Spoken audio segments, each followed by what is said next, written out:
ลาดอิมาจิกุเป็นตลาดแห่งหนึ่งที่ว่าราคาของถูกหลายคนก็นำมาจับจ่ายใส่เครื่องใส่ซอยประเภทเครื่องกินเครื่องอยากให้ค่อนข้างถือเนาะเดี๋ยวไปพายเบิ่งอยู่ไหนเบิ่งส่วนนี้เป็นมันยังนี่เตรียมเครื่องก็จะลดราคาหน่อยนึงมาเบิ่งว่าเขาจะสิลดบ่ มาว่าตีม่วงก็บริลุดอันนี้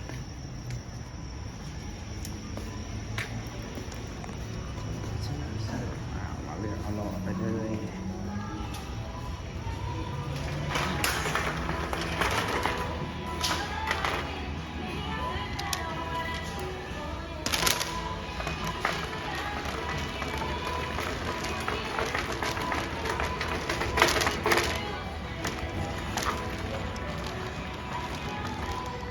แรงๆมากมันกินคอยไลน์ตอนเช้ามาเลย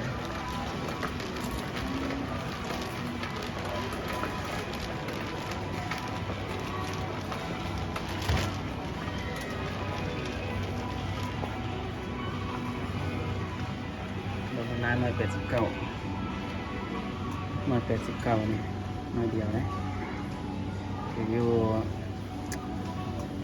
เป็นเงินกีบประมาณเกือบ10,000 กีบเลยร้อยหนึ่งนะ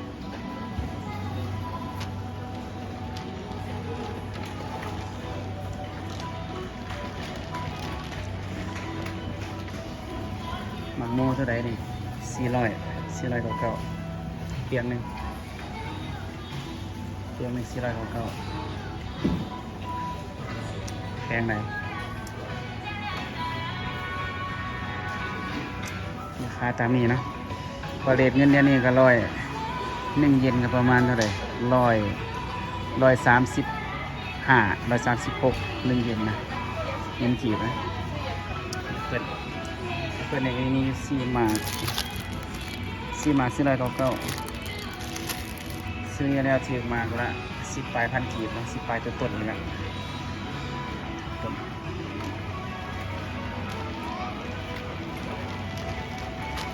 เฮ็ดใน49เลยอันหนึ่งมี49จะโอเคหมดแรงหลายก็ได้กินได้เอาไว้ไปตำเจียวแซ่บอยู่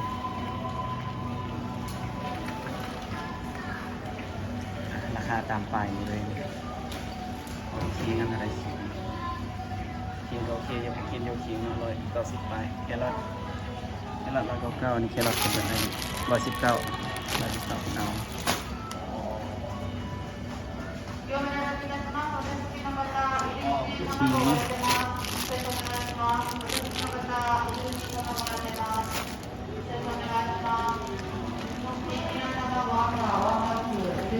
นั่งไปเบิ่งมามีเครื่องลดราคาแม่เบิ่งปลาเลย300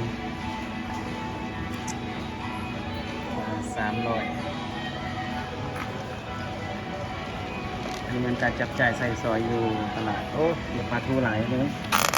เอาปลาทูไปแต่หนึ่งเลย300เกือบ400มาแล้วครับ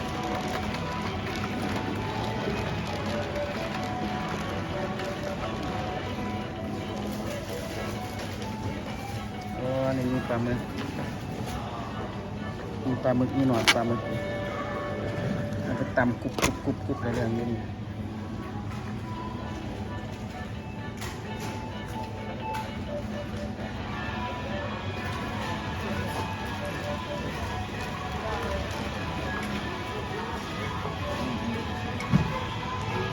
อันนี้แม่อาหารปลาทูก็จะลดราคาเนี่ยเป็นเรื่อยๆลดเป็นเปอร์เซ็นต์เรียบ159ทอดใกล้อยู่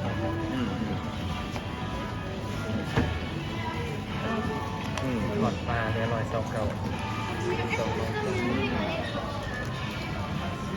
มันนี่สมาตามลาฮะตีนหมูบนในไก่ที่มีบะตีนหมูเป็นประเภทไก่มีไฟสีเหลืองนี่มันดูราคา500 400 ปลายกรัม500 ปลายอยู่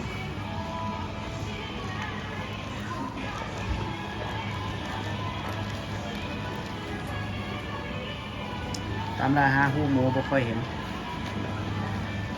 หู คือเนื้อก็ตีนเนื้อขางตลาดนะทอง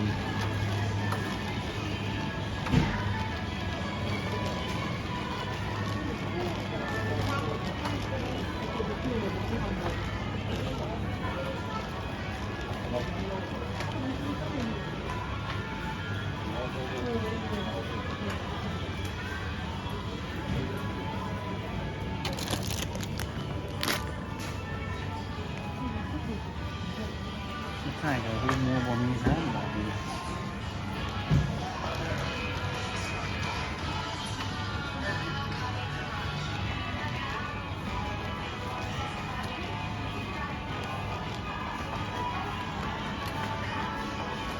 นะตลาดหูหมูบมีหูหมู